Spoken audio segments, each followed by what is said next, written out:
Uh, it's good to see so many faces, people that you haven't even seen for the past years. They are all here. And we are all welcome to Creston campus of Eleanor Strater Hospital and Rhode Island Psychiatric Hospital. I'm here to introduce my president, Mike Downey. Mike, it's a privilege to have you as our president. Mike, open to you.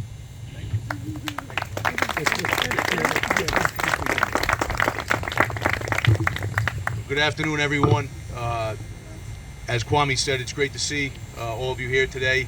My remarks will be very brief. We're here today for the unveiling of the Wilma Schesler Memorial. I know many of us may feel this is somewhat of a somber day, remembering what took place 50 years ago on a picket line, in defense of workers' rights here at Local 1350.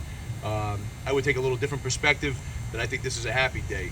It's a happy day because from this day forward, there's a permanent reminder here in this park of the sacrifice, the ultimate sacrifice that Wilma gave in defense of workers' rights.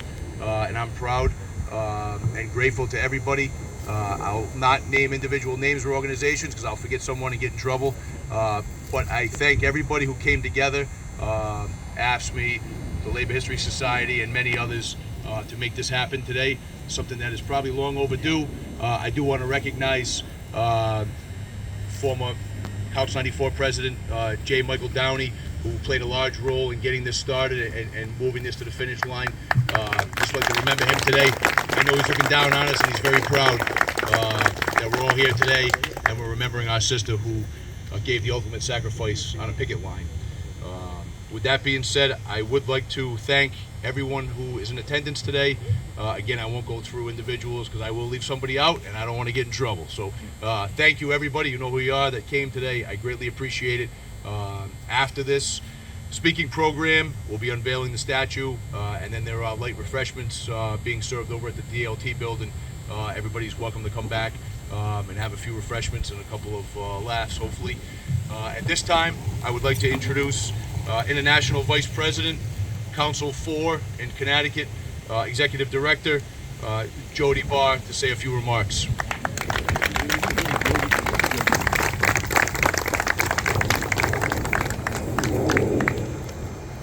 Good afternoon and thank you, everyone. Thank you to the late Brother Downey, Alexis John Burns, for committing on this ceremony, and our condolences from AFSCME Council 4 on your loss of Brother Mike.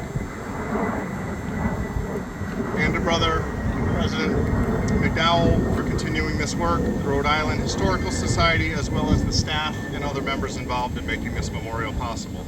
My name is Jody Barr. I'm the Executive Director of AFSCME Council 4 and International Vice President for the Southern New England region.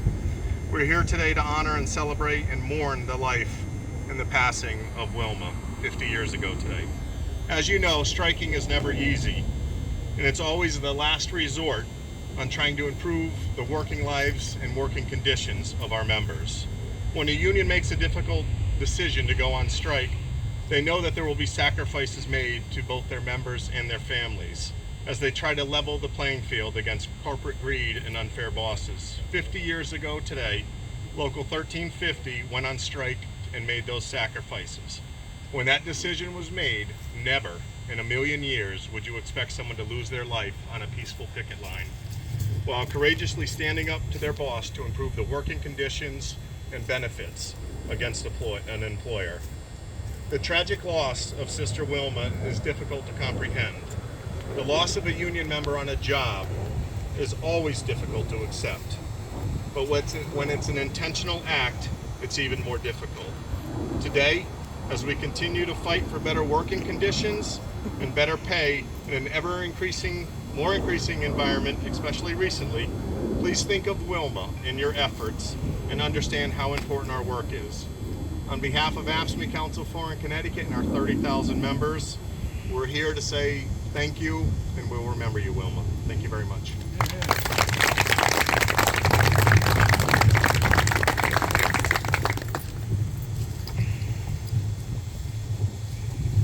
Thank you, Executive Director Barr, International Vice President Barr. We appreciate your attendance today and thank you for your remarks. At this time, I would like to invite AFL-CIO President Patrick Crowley to say a few remarks.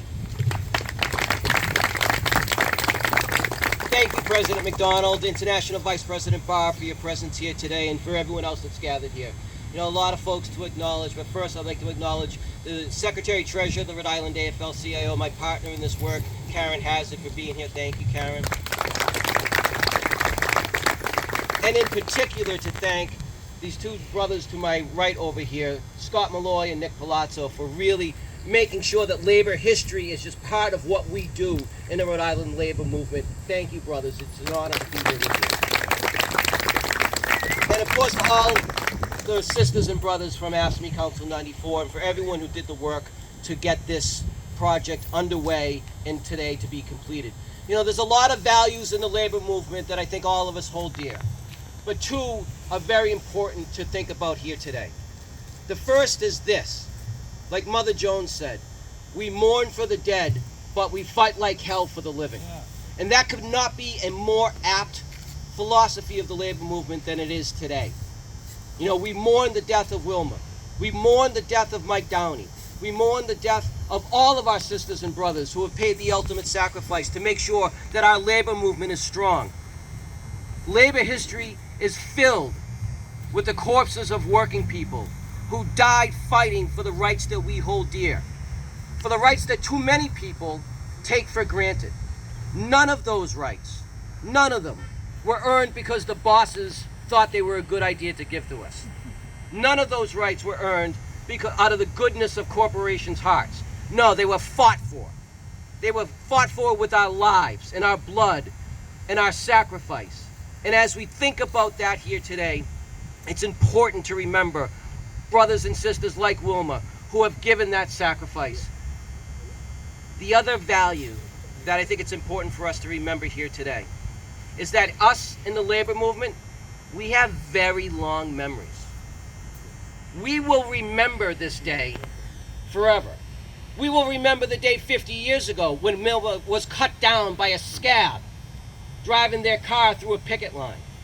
We will not forget those days, or thousands of them like them, because it's from those incidents that we draw our strength. It's from those tragedies that we build hope. It's from those awful circumstances that we learn that only by joining hands, only by locking arms together, is the labor movement strong. It's not about the laws, it's not about regulations, and it's not about policy. It's about solidarity. Pure and simple. That's it. Because it is a force that is stronger than any boss. It's a force that's stronger than any scab. And it's a force that's stronger than any money. It's a force that locks working people together to make sure that we fight. And because when we fight, we win, and we're never going to forget sisters like Wilma or anyone else that gives the ultimate sacrifice for the labor movement. So thank you, sisters and brothers. Let's never forget Wilma. Let's never forget this day. Thank you very much.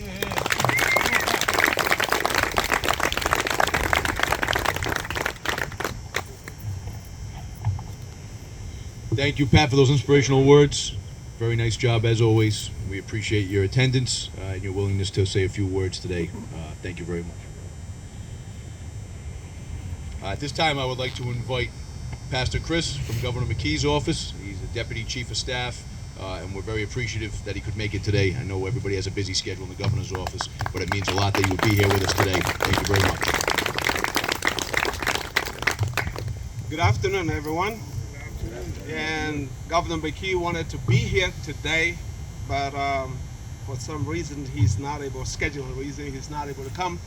But he called and said, Pastor Chris, you need to be out there. I said, well, I think I would better be out here than be in the State House on a beautiful day like this. So I must confess. And again, my name is Chris, and I'm Deputy Chief of Staff to Governor McKee. It is profound honor to be standing here today with you all as we remember a chapter in Rhode Island history that shaped not only our labor rights, but also our commitment to humanity and justice. The 1974 labor strike at Rhode Island's State Mental Institution was a moment that deeply challenged and transformed our understanding of both labor rights in mental health care. At the center of this pivotal moment was Sister Wilma, a name etched in the hearts of those who stood for dignity, fairness, and safe working conditions. Sister Wilma's leadership during the strike was more than a call for better wages or improved work conditions. It was a call to honor the dedication and the humanity of those who serve daily our vulnerable population. The tragedy and the triumph surrounding the events of the time remind us of the quest of dignity in the workplace, and that quest of dignity in the workplace is never separate from the care we provide to those who are in need of it the most. Today, we recognize the legacy of Sister Wilma and her peers that have lasting impression on each and every single one of us present today. Their actions spur essential reform and brought to light the pressing needs within our mental health institution. This movement set Rhode Island on a path towards stronger protection for workers, a higher standard of care for our patients, and a deeper awareness of our collective responsibility. As we remember Sister Wilma and those involved in the 1974 strike, let us not only honor their memory in our heart, but also carry on their legacy. Let us renew our commitment to supporting those who we care for in our communities, advocating for fair treatment, and ensuring that the right of workers and the well-being of our patients remain the forefront of our effort, which it has always been.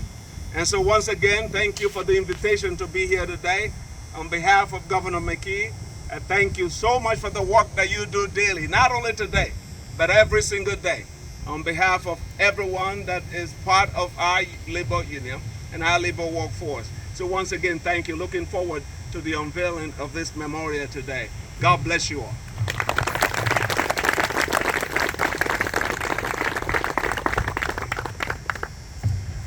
Thank you, Pastor Chris. I'm glad I don't have to follow that speech. Very nice job. Last but certainly not least, I would like to invite Professor Malloy to come up and say a few words about the 1974 strike, and I'm sure he will be able to provide a historical background to us all. And I did want to say one thing.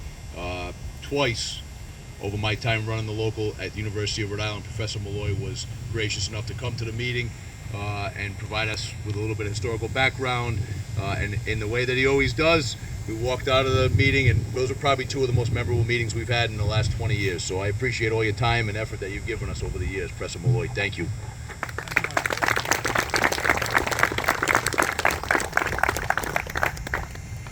We got them so hopped up they went out and beat students up. So anyway, we gather here this afternoon to commemorate one of the darkest days in Rhode Island labor history. November 9th, 1974, Wilma Schesler, age 55 years old, a nondescript woman, transplant from the Southwest, who came here in 1947 to go to work here at the IMH as a supervising attendant. She toiled for 27 years at this place. Half her life, she was known for her kindness to her charges, buying them clothes and other necessities. On that doomsday 50 years ago, she was run down on the picket line of Local 1350. On that fateful morning, she trudged off to the demonstration. Ironically, her day off. She came anyway because she understood instinctively that solidarity triumphed solitary. That solidarity triumphed solitaire. That solidarity triumphed soliloquy. The brakes of the scab's car never screeched because the driver never slowed down. She aimed at the pickets. The police could find no skid marks. Wilma, however, screeched a death cry. And her co-worker, Margaret McIntyre, was in a wheelchair for the rest of her life, and Pat Capoverdi had a broken arm. The strike breaker behind the wheel received a sentence of 7 years in prison. And with Rhode Island justice, it was soon reduced to a week. 7 years to a week overnight. And then because she gave blood while she was in prison, they cut a couple of more days off of it. Killing workers, no big deal in those days. She gave blood while in prison. But nowhere as much blood as she spilt that awful day here at the IMH. In 1974, like the decade before and after, where it was a tumultuous one in Rhode Island and the United States. Watergate, Nixon, inflation, unemployment, gas shortages, recriminations at the end of the Vietnam War. In Rhode Island, 5,000 building tradesmen went out and demonstrated against non-union contractors. 1,200 utility workers joined the New England Regional walkout. Reporters at the Providence Journal abandoned their typewriters. Prison guards at the nearby ACI quelled an inmate uprising in which 27-year-old rookie prison guard Donald Price was stabbed to death 12 times. The guy who did it, he just died in the prison of old age, over age 80. The strike by 1,000 workers here back in '74 aimed fuel to the fire in that temper of the times. Governor Noel activated the National Guard, despite the peaceful nature of that walkout. And he famously said, and I quote, "I think the strike should serve notice on other unions that when there is a work stoppage, we don't run up to the table with more money," unquote. Ironically, the state enjoyed its largest financial surplus in history that year. Largest ever. And you know, at the IMH at the time, there were so many classifications, but basically, most people didn't earn much more than the average factory worker, taking home $130 a week. The strike only lasted 2 days. The union members were paralyzed by pain. Noel tossed them a small bonus to go back to work, like you and I would throw a bone out to a hungry dog. He was reelected and then suffered a humiliating defeat in the Democratic primary to a car dealer. Honestly, he invisibly rode shotgun in the homicidal sedan driven by the scab. At the wake for Wilma, a 200-car caravan followed her body in the hearse to Green State Airport. A dozen AFSCME members boarded that plane and gave her an honor guard in the sky before they went to become pallbearers 600 miles away in Ohio. That might be the end of the story, and it just about is, except for a few heroes that have already been mentioned of labor history. Big Mike Downey from URI, just like you, Mike. Alexa, Jimmy Parisi from the Labor History Society and AFSCME, both of them. And a guy who embodies the spirit of over 200 years of labor history, who worked with Wilma, who was present the day she died. For 50 years, this brother is spit into the wind. He's retired now. He's banged up himself. But he never neglected the memory of Wilma nor anyone else forget it. A round of applause for Brother Nick Palazzo.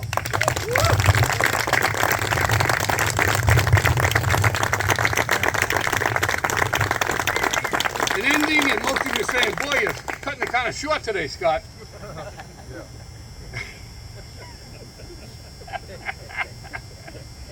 Hey, I was the keynote speaker the last time you heard me. Now, I had to do what I had to do. Eugene Debs, the great labor socialist, once said of folks like Nick and Wilma, the labor movement is their monument, and though their name is not inscribed upon it, they march on with their soul in it. Only today we're going to leave with a monument with Wilma's name in it. Brothers and sisters, we are the labor movement. Like churches, we venerate our martyrs. Like nations, we honor our veterans, and we leave no members on the field of battle. We bury our dead and heal our wounded. And more importantly, we recollect and revere them. The same way we glorified 4 textile workers shot down in Salesville in 1934 at a massacre. Do that every Labor Day, as we do today for Wilma, 50 years after her death. 50 years after her murder, let's call it what it was. It was a murder. Wilma Schesler remains the only woman ever killed in a labor action in Rhode Island history. Amen.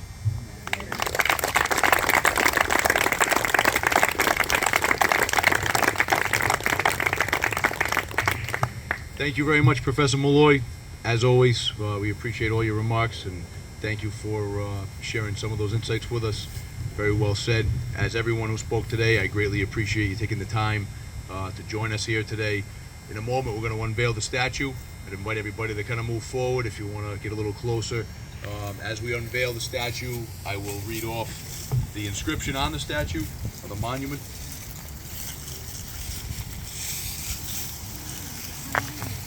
Right. Got us, John? All right.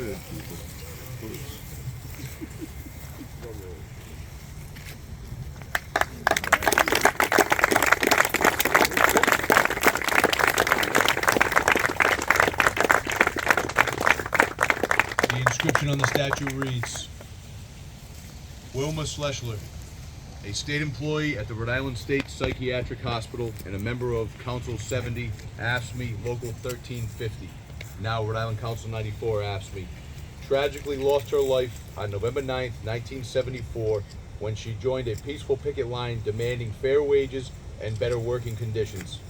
Another employee intentionally drove through the picket line, fatally striking Wilma and injuring her co-workers, Pat Caverti and Marguerite McIntyre.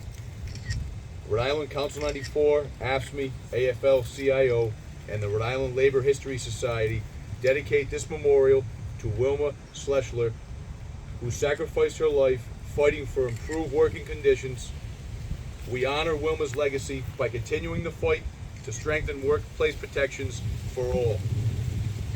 As I said earlier, light refreshments will be served at the DLT building next door. Everyone is welcome to swing over and have a few refreshments and some conversation.